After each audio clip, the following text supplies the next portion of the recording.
Magandang araw mga kaibigan. Bigyan natin ng reaksyon, opinion itong post ng News 5. Title, nakikita ang kamay ni GMA. Gloria Macapagal Arroyo ang GMA, hindi yung GMA Network. Sinabi ng political analyst na si Ronald Llamas na tila nakikita niya umano ang kamay ng kampo ni dating Pangulong Gloria Macapagal Arroyo kaugnay ng paglalantad ng umano'y 18 ex-Marines. Sabi niya, puro mga tao niya yung nakikita ko doon. Si Mike Defensor, si Esperon, so mga GMA people yan, sabi ni Llamas sa programang Sa Totoo Lang ng 1PH. Sabi ni Llamas, hindi ko sinasabing si GMA hugas kamay pa siya. Kung i-connect mo lang yung dotted lines, bakit nandun si Mike Defensor? Wala raw siyang kinalaman. Tumulong lang daw siya. Dagdag niya. Paliwanag ng political analyst, kaalyado ni Arroyo si Vice President Sara Duterte. Minsan nang tinawag ng bise ang dating Pangulo bilang kanyang mentor. Okay, so ito ang aking comment. Si VP Sara,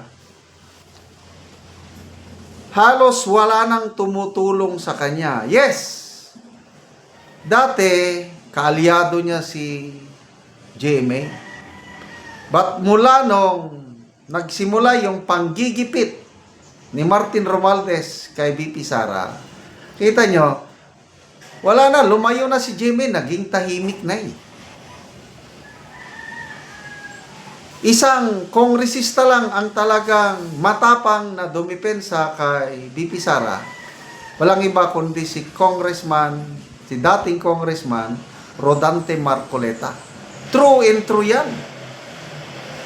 To a point na tinanggalan si then Congressman Marcoleta, ang daming committee, vice chairmanship, committee membership, tinanggal as in nawala. Kasi nga, all out yung pagtulong niya kay VP Sara. How about GMA? Anong naitulong niya kay VP nung kasagsagan ng panggigipit? Meron ba? Kahit magsalita man lang siya, meron ba? Kami, wala. Meron nga, I think, pagpunta ng mga kongresista sa Taguman, yung nagbigay sila ng ayuda. Nandun si Jamie. Sabi ko, hala, nandiyan si Jay, sumusunod. Kasi yun pala, basta sumama ka, according to Congressman Toby Chanco ito basta sumama ka sa mga lakad ni Martin Romualdez, meron ka milyones. Kaya ang daming sumasama. Ayan si Jamie. Kaya, I don't know anong basihan nitong si Llamas. I don't know kung political analyst pa ba ito o manghuhula. I do not agree. Yung sinasabi niya na si Jamie ang may pakana, may utak. Si Attorney Baligon, siya ang may direct na hawak sa 18 Marines. Si Congressman Defensor, para kung tumutulong man lang, I don't know kung anong tulong. So, Attorney Baligon, tauhan ba ni GMA? Hindi naman Yes, si Defensor, connected kay GMA. Esperon, hindi mo sabihin tauhan ni GMA si Esperon. Dahil respetadong general yan. Maganda ang record niya sa AP. Yes, nag-serve siya kay GMA, nag-serve siya kay PRRD. Ganyan naman yan, ang AP. Tingnan nyo si General Anyo. After all yung pagtitiwala na binigay ni Tatay Digong sa kanya, ngayon, nandyan na naman siya kay Marcos. Napabalita pa na kasama siya sa group effort. So, isa pa, magkamag-anak, si PGMA at saka si First Lady Lisa Araneta Marcos. Magkamag-anak sila. Kaya I don't think so na may kinalaman si PGMA dito sa paglabas ng 18 Marines. So, ano ba ang issue dito? Yung nakawan ng maleta. Itong sina Llamas, sina Trillanes, sina Dilima, nagsalita ba sila tungkol sa bilyon-bilyones na ninanakaw sa kaban ng taong bayan? Wala. Ang kanilang concern lang, yung takot nila na mayroong isang Duterte na naman na magpresidente, doon sila nakafocus. So ang focus nila, self-preservation dahil natatakot sila sa isang Sara Duterte presidency.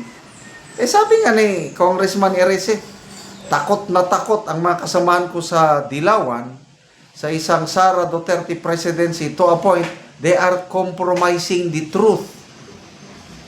Ano yung truth? Yung bilyones ang ninanakaw na tapos wala silang ginagawa. Bulag-bulagan lang sila. Ang kanilang iniintindi, paano mapigilan ang isang Sara Duterte na maging presidente? Yan sina Llamas, sina Jokno, sina Dilima, Hontiveros, Sindanya, yan sila. Ang tunay na nagmamahal sa bayan, ang tunay na dilawan, yan sina Congressman Edgar Erese. Dahil nagsasalita siya laban sa korupsyon. Ang tunay na nagmamahal sina Congressman Tubi Chanco, nagsasalita talaga. So, kamay ni GMA, I don't know. Wala kaming pakialam kung kaninong kamay. Ang pakialam namin, bilyones yung ninanakaw. And ako, naniniwala ko sa sinasabi ng 18 Marines. Ngayon, binabaliwala ng gobyerno. Binabaliwala ni Senator Lacson. Sabi niya, open naman ang pintuan ng Blue Ribbon. Ayusin nyo lang yung mga statements. Gusto niyang baguhin ng mga Marines yung kanilang statement. Ano ba yan? Investigador ba yan o huwes? Ay, nako. Salamat mga kaibigan sa inyong pagsubaybay sa channel na ito. Nakakatulong kayo ng malaki sa tribong Talandig ng Bukidnon dahil ang income natin, sweldo natin sa channel na ito is pantulong po sa tribo. Namimigay tayo ng libreng yero at pako para makapagpatayo naman sila ng mas maayos na tahanan. Panoorin nyo ang video na ito. Karon mo na ni ang atop sa balay sa Ratagaan na Muugiro. So dako na gid kayo og mga buslot ang iyang atop tungod kay dugay na manggod ni nga yero. Mana ni ang iyang itsura. So pambutangan lang gani og mga silupin.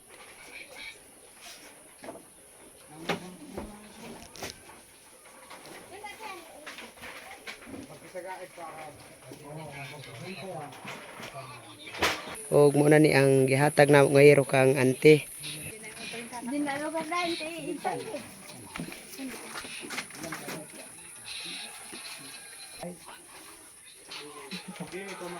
Nagyod ni kada kon sa buslot.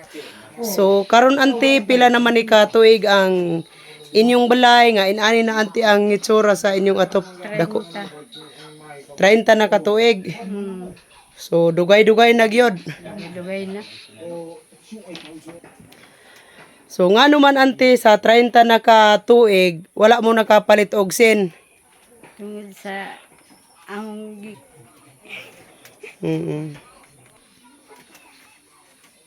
kalisod.